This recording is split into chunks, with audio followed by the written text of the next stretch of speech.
Hari Jadi Kota Medan diperingati setiap 1 Juli. Kota Medan dikenal sebagai kota metropolitan terbesar setelah Jakarta dan Surabaya. Kota ini menyimpan banyak keberagaman etnis dan budaya yang hidup saling berdampingan selama ratusan tahun.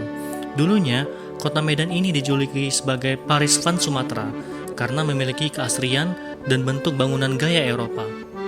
Selain itu, sebagai pintu gerbang Indonesia bagian barat, kota Medan menjadi pusat perdagangan, industri, dan bisnis yang multikultur sejak zaman Hindia Belanda hingga sekarang.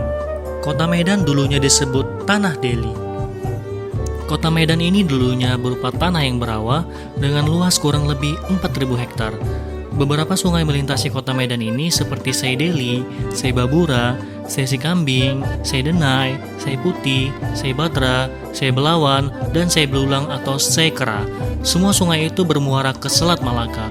Dulunya, kota Medan dijuluki dengan Tanah Deli. Orang pertama yang membuka perkampungan Medan bernama Guru Patimpus. Karena itulah, sampai sekarang sebagian orang masih ada yang menyebut kota Medan dengan sebutan Medan Deli.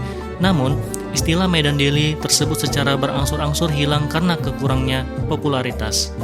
Dahulu, orang menamakan Tanah Deli mulai dari Sungai Ular Kabupaten Deli Serdang sampai ke Sungai Wampu di Kabupaten Langkat.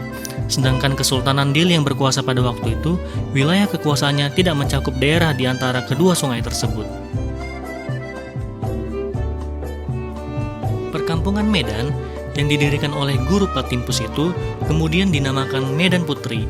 Kampung ini lokasinya sangat strategis karena terletak di pertemuan Sungai Deli dan Sungai Babura, sehingga Kampung Medan Putri ini dulu merupakan jalur lalu lintas perdagangan yang cukup ramai. Namun, sekitar tahun 1612, setelah dua dasawarsa berdiri Kampung Medan Putri, Sultan Iskandar Muda yang berkuasa di Aceh mengirim panglimanya bernama Gocah Pahlawan untuk menjadi pimpinan yang mewakili kerajaan Aceh di Tanah Deli. Gocah Pahlawan berhasil memperluas wilayah kekuasaannya sehingga meliputi Kecamatan Percut Setuan dan Kecamatan Medan Deli sekarang. Ia juga mendirikan kampung-kampung Gunung Klarus, Sampali, Kota Bangun, Pulau Brayan, Kota Jawa, Kota Rengas, Percut, dan Cigaragara. Selama masa pendudukan Gocah Pahlawan ini, seluruh wilayah kekuasaannya, tak terkecuali Kampung Medan Putri, berkembang menjadi lebih maju.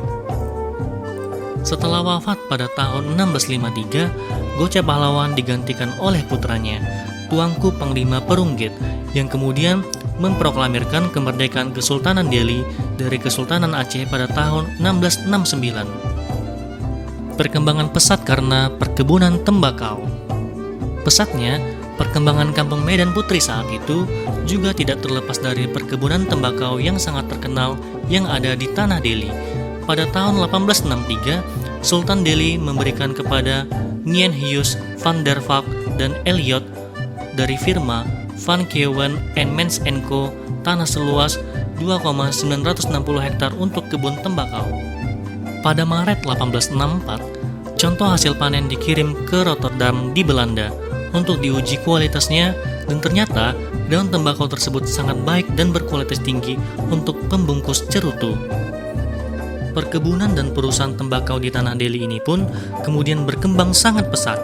Di tahun 1874, setidaknya ada 22 perusahaan perkebunan tembakau yang ada di Tanah Deli.